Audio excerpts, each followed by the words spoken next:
Hello everyone, আমি পিয়া আর আমার নতুন একটা ভ্লগে তোমাদের সকলকে জানাই অনেক ওয়েলকাম।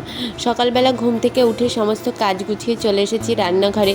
সিদ্ধ ভাতটা বসিয়ে দিয়েছি আর এই যে সিমুইটা করেছিলাম সেটাই ফ্রিজে কিছুটা ছিল, সেটা বের করে রাখলাম। আর সিদ্ধ ভাত করার সাথে সাথে একটু ডালটাও সিদ্ধ করতে বসিয়ে চলে এসেছি ঘরে। বাসি বিছানাটা গুছিয়ে নিচ্ছি।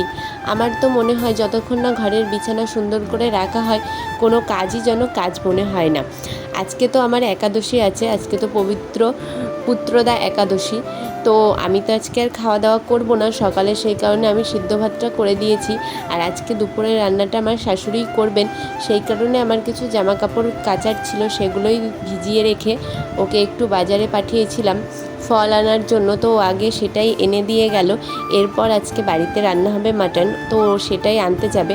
আমি বলেছিলাম আগে আমাকে ফলটা এনে দিয়ে যেতে, যেহেতু আমি পুজো দেবো। তো সেটাই এনে দিয়ে গেল। এখন মেয়েকে ঘুম পাড়িয়ে দিয়ে চলে এসেছি জামা কাপড়গুলো কেচে নেওয়ার জন্য। জামা কাপড়গুলো কাচা হয়ে গেলে তারপর আমি স্নানটাও করে নেব। স্নান করে চলে এসেছি ঠাকুর ঘরে। স্নান করেই চলে এসেছি ঠাকুর ঘরে, আর এসেই দেখো ফলগুলো কেটে নিচ্ছি।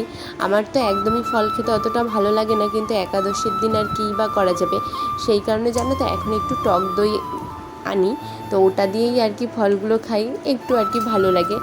যাই হোক, সমস্ত কিছু গুছিয়ে নিচ্ছি। আর আজকে তো বেশ অনেকটাই আমার দেরি হয়ে গেছে এগুলো করার জন্য। এখন বেলা ওই 2টো নাগাদ বাজে, আর আমি ভেবেছিলাম পুজোটা সকাল সকালই দিয়ে দেবো, কিন্তু ছোট বাচ্চা থাকলে যা হয়, সকাল সকাল কোনো কিছুই আর হয়ে ওঠে না।